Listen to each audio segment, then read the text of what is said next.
سورہ نوح کی آیت نمبر 2 میں اللہ پاک فرماتے ہیں کالا یا قومی،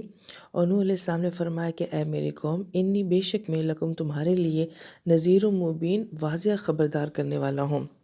مفسر کرام یہ فرماتے ہیں کہ الفاظ کے لحاظ سے بھی اور معنی کے لحاظ سے بھی یا قوم انی لکم کے اندر ایک نبی کی اپنی امت کے لیے تڑپ نظر آتی ہے،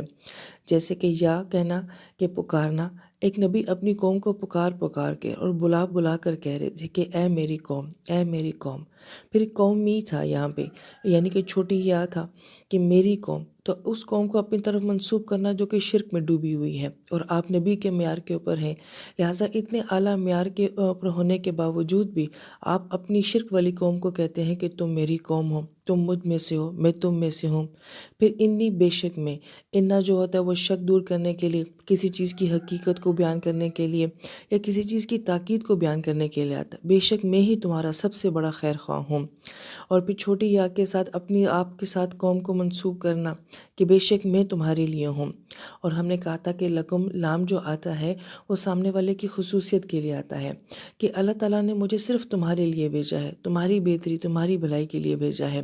تو گویا کہ تاکید پیدا کرنے والے سارے اسباب جو ہیں وہ اس جملے کے اندر الفاظ میں بھی نظر آتے ہیں، اور معنوی طور پہ بھی ایک نبی کی اپنی قوم کے لیے جو تڑپ ہے وہ الفاظ میں نظر آتی ہے۔ پھر آپ یہ فرماتے ہیں کہ میں تمہارے لیے نذیر ہوں، جیسے کہ ہمیں انذار کا معنی جانا، جب تیر کو کمان میں رکھا جاتا ہے اور اسے کھینچا جاتا ہے تو جو آواز آتی ہے اس کو انذار کہا جاتا ہے، یعنی کہ اپنے آپ کو بچاؤ، ہلاکت کا وقت اتنا نزدیک آ چکا ہے، اتنا قریب آ چکا ہے۔ پھر نذیر کے ساتھ مبین کا لفظ آیا ہے جو کہ ابانا سے ہے، اور ابان کا مطلب ہوتا ہے کسی چیز کو کلیئر کر دینا، واضح کر دینا۔ عربی زبان میں لفظ بولا جاتا ہے بان الصبح، کہ صبح کا صاف اور واضح ہونا۔ اور بین القرن بولا جاتا ہے کہ جب جانور کے سر پہ پہلی مرتبہ سینگ ظاہر ہوتا ہے تو اس کے لیے بھی بین کا لفظ بولا جاتا ہے۔ لہٰذا لفظ مبین جو ہے یہ فعل لازم بھی بنتا ہے اور فعل متعدی بھی بنتا ہے۔ اور اگر اس کو آسان انداز میں سمجھا جائے کہ ایک فعل لازم ہوتا ہے جو فقط فاعل پہ پورا ہو جاتا ہے، صرف سبجیکٹ پہ پورا ہو جاتا ہے، جیسے کہ میں سو گئی، تو بس اس سے بات مکمل ہوگی کہ میں سو گئی۔ لیکن اگر میں یہ کہتی ہوں میں نے کھایا، تو یہ بات مزید وضاحت مانگتی ہے کہ میں نے کیا کھایا، تو میں نے چاول کھائے، تو چاول نے آ کے میرے کھانے کو زیادہ کلیئر کیا ہے، تو یہ فعل متعدی ہو جاتا ہے۔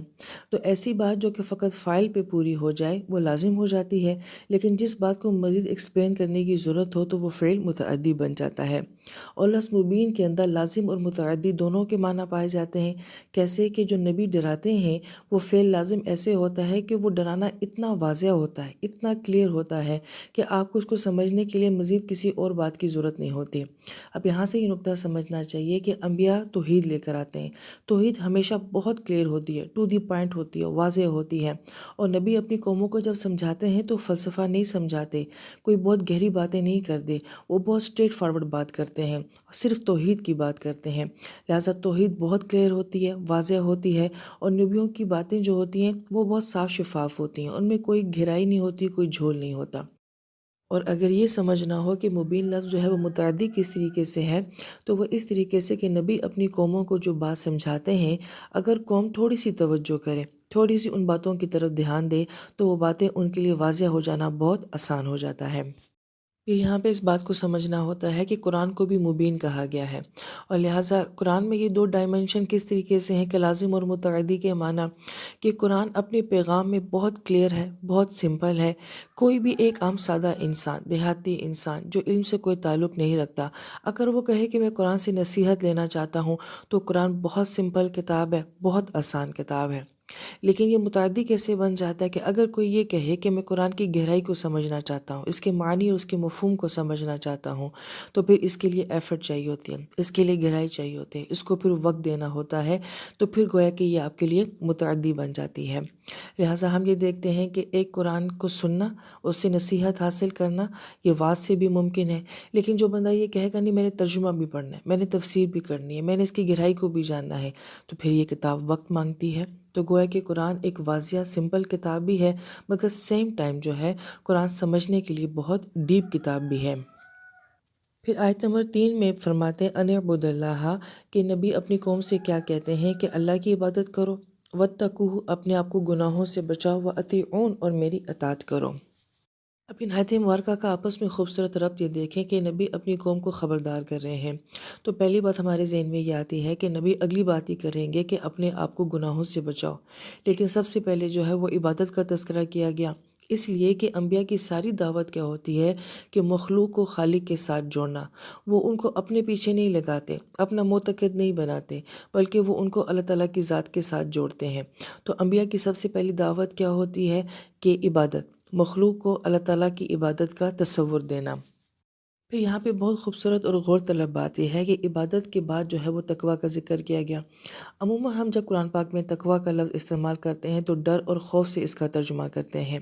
تو دراصل میں تقویٰ کا معنی جو ہے وہ بہت وسیع مفہوم میں آتا ہے۔ اپنے آپ کو گناہوں سے بچانا تقویٰ ہے، اللہ پاک کی ناراضگی کا خوف یہ بھی تقویٰ ہے، اور یہ کہ ہمارے گناہوں کا، ہمارے اعمال کا کوئی برا نتیجہ نہ آ جائے، اس سے اپنے آپ کو بچانا یا اس کا خوف رکھنا بھی تقویٰ ہے۔ لہٰذا تقویٰ کا معنی جو ہے وہ بہت وسیع ہے۔ جب ہم اس کا ترجمہ ڈر سے کرتے ہیں تو گویا کہ جو انسان ڈرے گا اللہ تعالیٰ کی ناراضگی سے، اپنے عمل کے برے انجام سے، گناہوں کے نقصان سے، تو گویا کہ اس کو لب لباب کے طور پہ ہم خوف یا ڈر سے بیان کر دیتے ہیں۔ لیکن مفسر کرام بڑی پیاری بات یہ فرماتے ہیں کہ عبادت کے اندر محبت ہوتی ہے، تعظیم ہوتی ہے، غلامی ہوتی ہے۔ عبادت جبراً نہیں ہو سکتی، ہم زبردستی اللہ تعالیٰ کی عبادت نہیں کر سکتے، زبردستی ہم اللہ تعالیٰ کو اپنا رب نہیں مان سکتے۔ لہٰذا عبادت کے اندر جب تک محبت نہیں ہوتی، عزت نہیں ہوتی، وہ عبادت نہیں ہوتی ہے۔ تو پہلا کانسیپٹ ہمیں یہ دیا جا رہا ہے کہ ہمارا اپنے رب کے ساتھ تعلق جو ہے وہ محبت کا اور عزت کا ہونا چاہیے۔ پھر اس کے بعد وہ تقویٰ، وہ خوف ہونا چاہیے، چاہے وہ اپنے گناہوں کا ہو یا اللہ پاک کی ناراضگی کا ہو۔ تو اس کے بعد جو ہے وہ تقویٰ کا ذکر کیا گیا۔ لہٰذا دین جو ہے وہ خوف کا تصور نہیں دیتا، وہ ڈر کا تصور نہیں دیتا، دین جو ہے وہ محبت اور عزت کا تصور دیتا ہے۔ لہٰذا عبادت اور تقویٰ کو یہاں پہ جو اکٹھا کیا گیا ہے تو اس سے مراد یہ ہے کہ ہمیں اللہ تعالیٰ کی وہ عبادت چاہیے کہ جس میں محض ڈر اور خوف نہ ہو، بلکہ جس میں محبت اور تعظیم ہو۔ اور پھر یہاں پہ ان دونوں کا آپس کا ربط یہ بتا رہا ہے کہ اچھی عبادت ہی انسان کے اندر اپنے رب کا خوف پیدا کرتی ہے یا گناہوں سے بچنے کی طاقت پیدا کرتی ہے۔ یہ بہت پیاری بات ہے کہ عبادات کے ذریعے انسان کو جو ہے وہ جسمانی فوائد بھی حاصل ہوتے ہیں اور روحانی فوائد بھی حاصل ہوتے ہیں،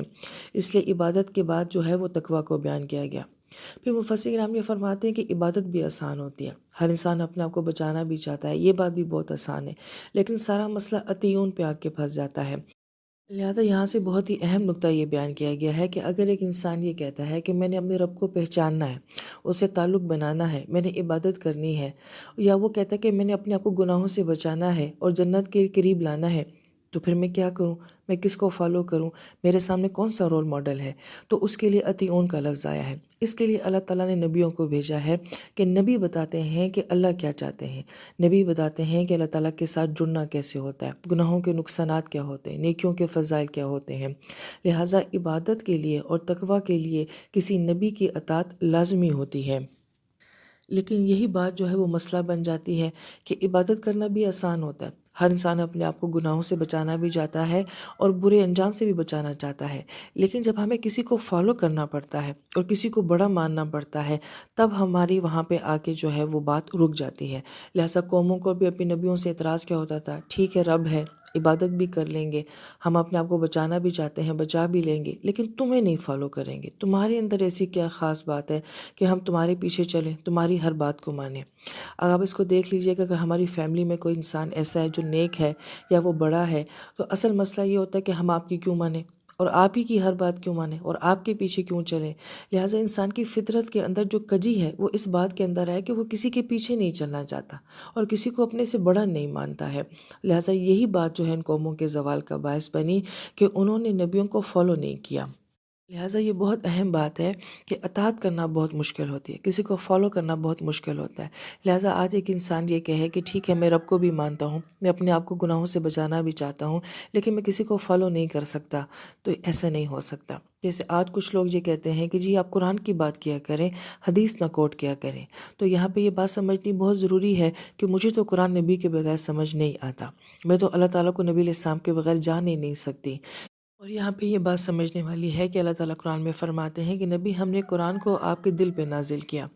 جو قرآن نبی علیہ السلام کے دل سے ہو کر جو ہے ہم تک پہنچا ہے۔ سب سے پہلے جبرائیل امین تو نبی علیہ السلام کے قلب مبارک بھی نازل فرماتے تھے، پھر نبی علیہ السلام سناتے تھے۔ تو جو قرآن ہمیں نبی علیہ السلام کے قلب مبارک سے ہو کر ملا ہے، میں اس کو ڈائریکٹ کیسے سمجھ سکتی ہوں؟ اس بات کی گہرائی کو سمجھنا چاہیے کہ یہ دل سے ہو کر آیا ہے، تو پھر جس کے دل سے ہو کر آیا ہے اس دل والے کو فالو کرنا ہوگا، ان کی اطاعت کرنی ہوگی۔